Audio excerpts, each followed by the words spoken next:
గత సంవత్సర కాలంగా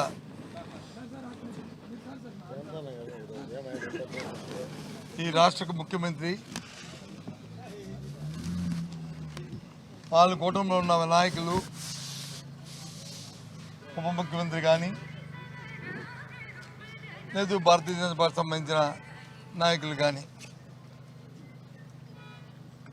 మనందరం పవిత్రంగా కలిసి ఈ రాష్ట్ర ప్రజలందరూ కూడా ఆ దేవదేవుని ఎంతో గౌరవభావంతో భక్తులతో మన రాష్ట్రమే కాకుండా ప్రపంచంలో అందరూ కూడా వారి పట్ల ఎంతో భక్తిభావంతో ఉన్న ఆ వెంకటేశ్వర స్వామి మీద ఈ రాష్ట్ర ముఖ్యమంత్రి చంద్రబాబు నాయుడు, శ్రీమాన్ చంద్రబాబు నాయుడు గారు ఆ ప్రసాదం మీద లేనిపోయిన అబండాలు వేసి పంది కొవ్వు ఉందని, ఆ కొవ్వు ఉందని, ఈ కొవ్వు ఉందని అని చెప్పి ఆ నేపథ్యంలో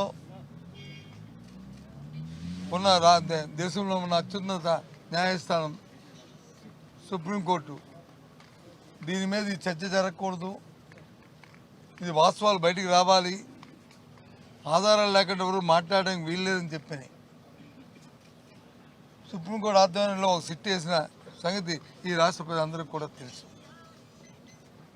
ఆ నేపథ్యంలో ఆ సిట్లో రాష్ట్ర ప్రభుత్వం వాళ్ళ రిక్వెస్ట్ కూడా మా అధికారులు కూడా ఉండాలని కోరితే అధికారులు కూడా అందులో వేసిన నేపథ్యంలో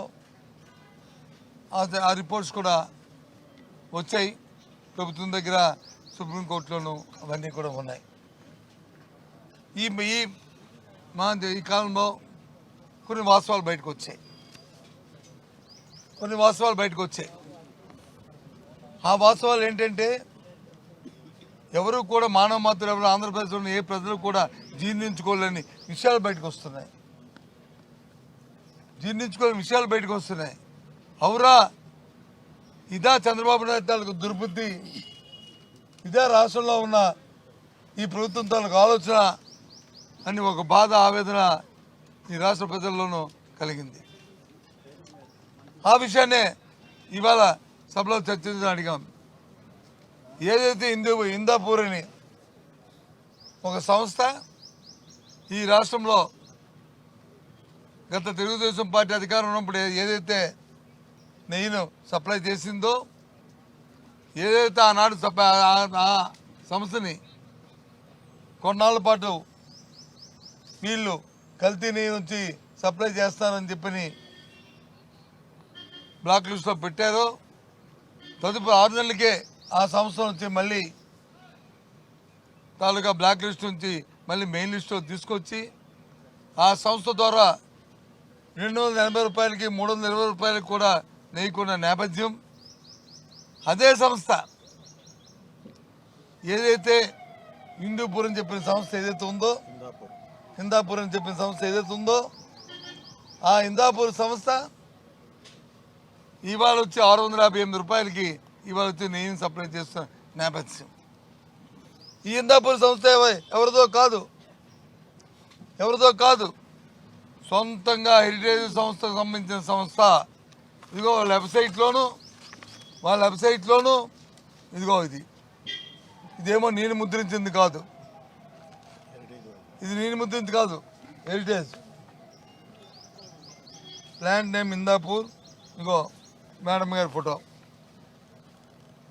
ముఖ్యమంత్రి గారి సతీమణి ఫోటో. ఇదేమి నేను తయారు చేసింది కాదు, ఇదేమి వాళ్ళ వెబ్సైట్లో వారం రోజుల వరకు వారం కిందటి వరకు ఉన్న ఇది ఈరోజు ఉండదు, మాయైపోతుంది. ఎందుకంటే ఏదైతే ఆ రోజు ముఖ్యమంత్రి స్థాయిలో చంద్రబాబు నాయుడు గారు ఆపాదించారో 300 రూపాయలకు వచ్చి స్వచ్ఛమైనకు వస్తుందా, సుమారు 700 రూపాయలు కాకపోతే తగ్గితే కానీ అది దొరకదని చెప్పి ఆ రోజే మాట్లాడి ధనదాహం కోసం, ధనార్జన కోసం, ఆయన సొంత స్వలాభం కోసం, దేవదేవుడి తాలూకా దోపిడీ కోసం, ఆ దేవస్థానంలో దోపిడీ కోసం ఆ రోజు ఆ మాటలు మాట్లాడి ఈరోజు వచ్చి వాస్తవాలు బయటపడినప్పటికీ మీ మాట వచ్చి చర్చకు అడిగితే చర్చకు వచ్చి సమయం ఇవ్వలే. ఆ తర్వాత చైర్మన్ గారి దగ్గరికి మొబైల్ని పిలిచారు, అడిగారు. అంటే బిజినెస్ జరగాలి కదా, మీ ఉద్దేశం అంటే చర్చకు ఒప్పుకోండి, మేము బిజినెస్ కంటిన్యూ చేద్దామని చెప్పి మేము కూడా అంగీకరించాం. అయితే మేము హౌస్లో చెప్తామన్నారు. అచ్చెన్నాయుడు గారు లేచారు, మాట్లాడారు, ఇష్టారాజ్యంగా ఆయన మాట్లాడారు. సంబంధం లేని అంశాలను మాట్లాడారు. అచ్చెన్నాయుడు గారు దేవుడి దగ్గర వచ్చి తప్పులు మాట్లాడితే మీరైనా నేనైనా ఎవరైనా ఆ దేవదేవుడు వచ్చి క్షమించడు.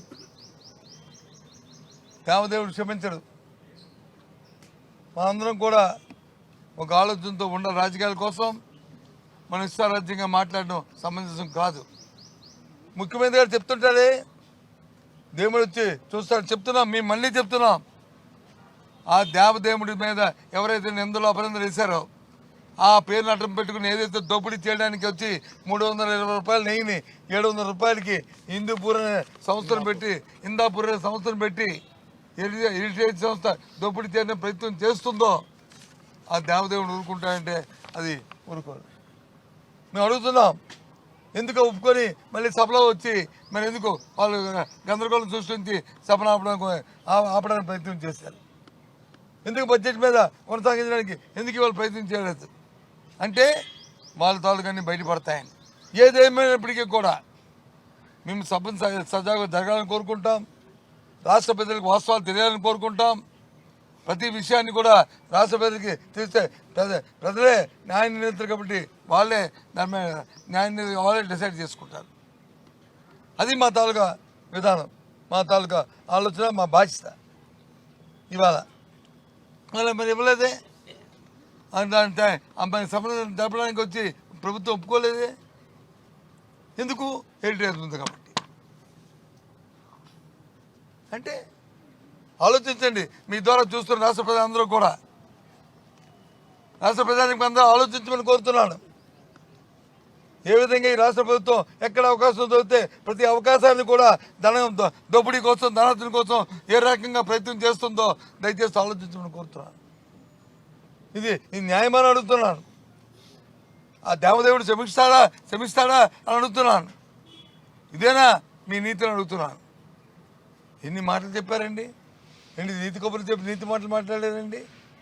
పంది కొవ్వు అన్నారు, ఆవు కొవ్వు అన్నారు, ఇంకొక కొవ్వు అన్నారు. ఈరోజు కల్తీకి వచ్చారు.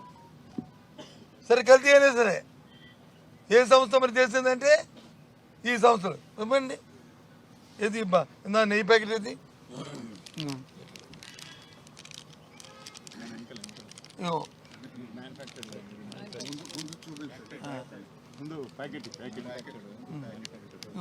కనిపించలేండి ఇక్కడ.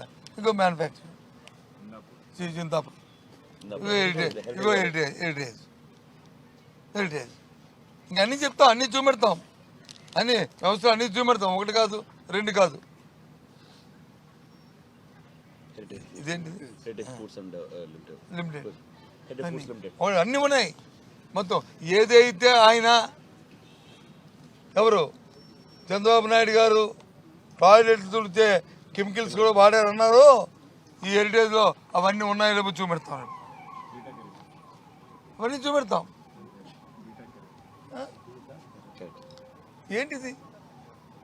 కాబట్టి మీ దగ్గరికి, మీ ద్వారా రాష్ట్ర ప్రధాని దగ్గరికి తెలియజేస్తుంది ఏంటంటే, విన్నవించుకుంటుంది ఏంటంటే, చంద్రబాబు నాయుడు అనే వ్యక్తి అధికారం తాలూకా దర్పంతో దేవదేవుని ముసుగులో దోపిడీ చేయడానికి వాళ్ళు ప్రయత్నం చేస్తున్న నేపథ్యం. దానికోసం లేని నిందలు వచ్చి అందరి మీద దాన్ని పెట్టి ఇది చేయాలని చెప్పని ఈ దోపిడీకి ఆయన నడుము బిగించారు. పూర్తిగా దీన్ని ఖండిస్తున్నాం. ఇది జరగడానికి వీల్లేదు. రాష్ట్రంలో ఇలాంటి వాటిని మేము అడ్డుకుంటాం. ఎంతవరకైనా సరే దీని మీద మేము పోరాటం చేస్తాం. దీని మీద అయిపోయిందని చెప్తారు. బిల్ గేట్స్ కదా మీరు అడిగారు, ఇది అయినంటే మాట. కాబట్టి దీని మీద ఎంతకైనా సరే పోరాటం చేస్తాం. ఒక పక్క వచ్చి హౌస్కి జరగాలి, మీరు రండి అంటే ఓకే పదండి, మీరు చర్చకు వచ్చి అంగీకరించండి. ఇవాళ కాకపోతే రేపు కాకపోతే ఎల్లుండి కాకపోతే 24 కాకపోతే 25 అని చెప్పి అని ఒకరికే చెప్పాం. ఓకే అన్నారు అని అక్కడ వచ్చి ఆటంకం పెట్టారు. ఇది ప్రభుత్వం, అధికారం ఉన్న ప్రభుత్వాలు చేసే తీరు కాదు.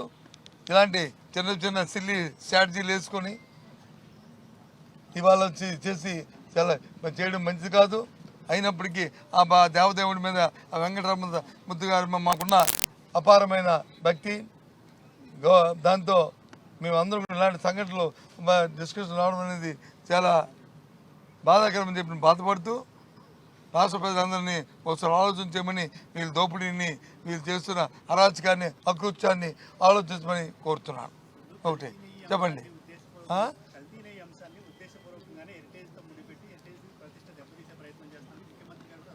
కాదండి, హెరిటేజ్ మేమెందుకు అంటాము, మేమెందుకు అంటాము? వెబ్సైట్లోనే ఈ ప్లాంట్ నేమ్ ఇందాపూర్ మేమా ఇదే ఇదే ఇదే ఇదే సంస్థ బ్లాక్ లిస్ట్ వెళ్ళిందా లేదా? ఇదే సంస్థ 6 నెలల్లో మళ్ళీ బ్లాక్ లిస్ట్ తీసారా లేదా? 2014 నుంచి 16 మధ్యలో ఎత్తారా లేదా? మరి ఇదే సంస్థ ఇప్పుడు వచ్చి మరి సప్లై చేస్తుందా లేదా?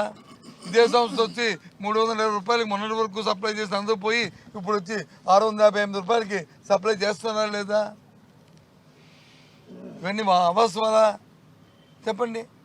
మొన్న జరిగినందుకు కూడా ఏదైతే ఈవోని కొత్తగా ప్రభుత్వం వచ్చిందో చేసింది. ఈ ప్రభుత్వం వచ్చిన తర్వాత సప్లై చేసిన నెయ్యిలో 4 ట్యాంకర్లు వచ్చి, అప్పుడు ఎన్నికల సమయంలో వచ్చి ఆపిన ట్యాంకర్లు 4 ట్యాంకర్లు ఆపేస్తాయి. అవి మళ్ళీ ప్రభుత్వం మళ్ళీ చంద్రబాబు నాయుడు గారు ప్రమాణ స్వీకారం చేసిన తర్వాత ఆ 4 ట్యాంకర్ని మళ్ళీ లోనకు పంపించి అది తీసుకున్నారు. ఇది వాస్తవం, రాష్ట్ర ప్రజలందరికీ తెలుసు ఏ రకంగా దోపిడీ జరుగుతుందో. ఆ డీటెయిల్స్ అన్ని అక్కడ చర్చిస్తాం ఇక్కడికంటే. దానికోసం మేము అడిగాం. కారణం అది. దయచేసి దీన్ని రాష్ట్ర ప్రజలందరూ కూడా ఒకసారి ఆలోచించాలని కోరుతున్నాను. ఇప్పుడు చెప్పండి, ఏంటి బిల్ గేట్స్ ఏంటైంది? కాదండి, కానీ చంద్రబాబు నాయుడు పబ్లిసిటీ కోసం ఎంత స్థాయికి రేపుతాడు.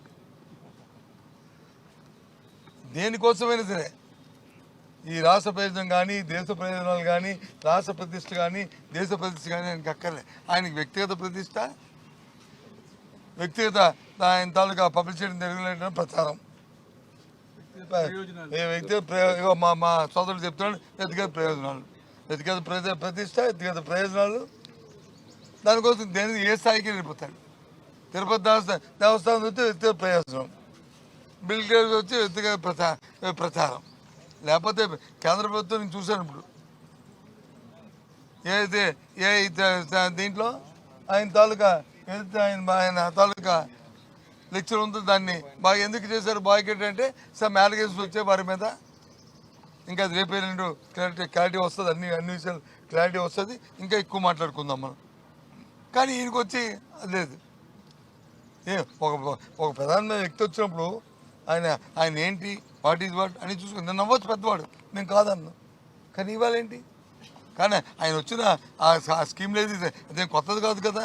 ఇంత మా ప్రభుత్వంలో ఏదైతే ఇంటింటికి ఆ రోజు వైద్యాన్ని చేసి మా హెల్త్ సెక్రటరీ ద్వారా కార్యక్రమాన్ని చేశామో దాన్ని మళ్ళీ చేయొచ్చు, తప్పు కాదు.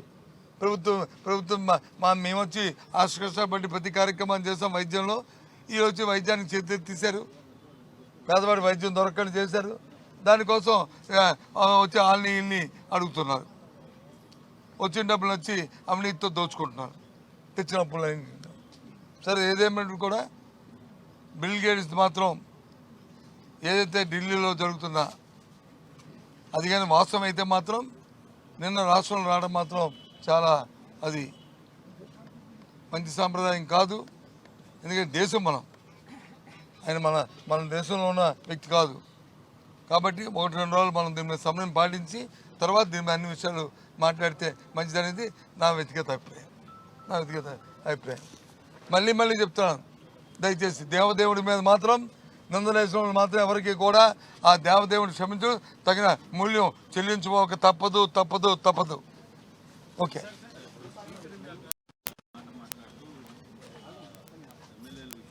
చైర్మన్ స్పీకరా అసెంబ్లీ ఏంటి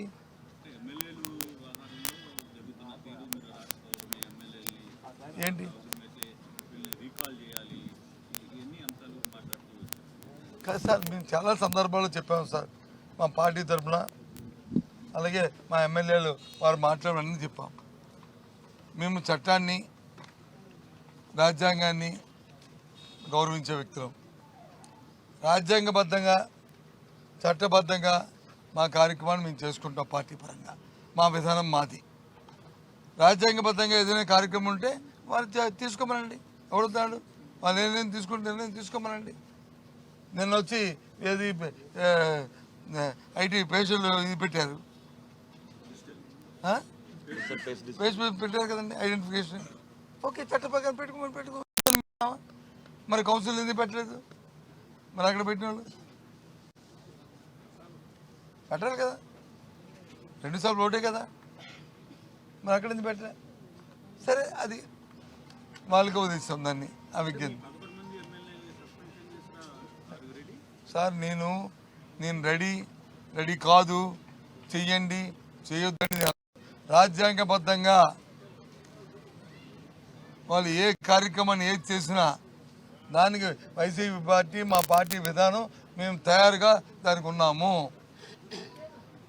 అంతేగాని రాజ్యాంగం చేతిలో తీసుకుంటాం, చట్టాన్ని చేతిలో తీసుకుని చేస్తామంటే చూస్తూ ఊరుకోం. ఓకే.